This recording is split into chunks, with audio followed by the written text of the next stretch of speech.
আগে দেখুন প্রশাসনের দ্বিচারিতা স্পষ্ট।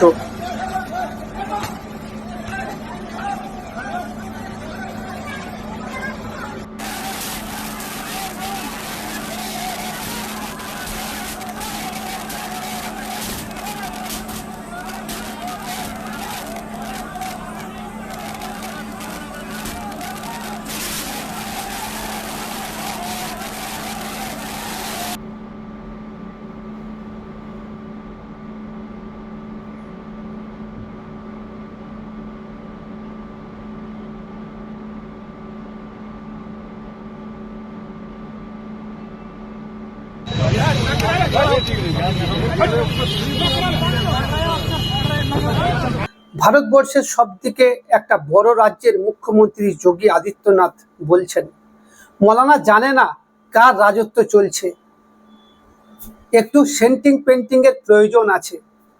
রাস্তা বন্ধ করবে, উৎপাত করবে, এটা চলবে না, যোগী আদিত্যনাথ বললেন। যোগী আদিত্যনাথ জি, আপনি কি এই ছবিটা দেখতে পাচ্ছেন? একদল আই লাভ মোহাম্মদ নিয়ে এগিয়ে যাচ্ছে পোস্টার নিয়ে, তাদেরকে পুলিশ লাঠিচার্জ করছে।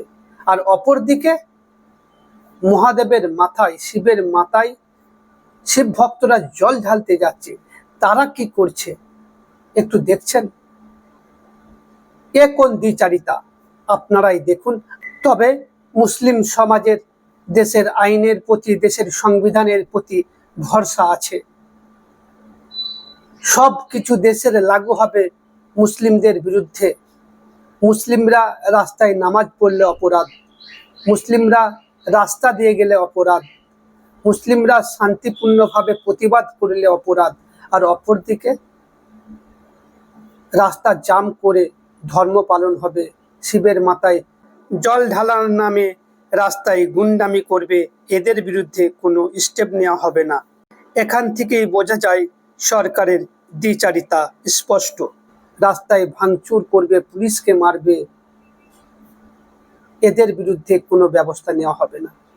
এ কোন দ্বিচারিতা? দর্শক, ভিডিওটা দেখুন আর এই ভিডিওটা ব্যাপক শেয়ার করুন। গোটা দেশে আই লাভ মোহাম্মদ সাল্লাল্লাহু আলাইহি ওয়াসাল্লাম নিয়ে সারা দেশ জুড়ে যে প্রতিবাদ চলছে, এই নিয়ে আপনাদের মতামত অতি অবশ্যই কমেন্টে দিবেন। দেখুন সেই ভিডিও।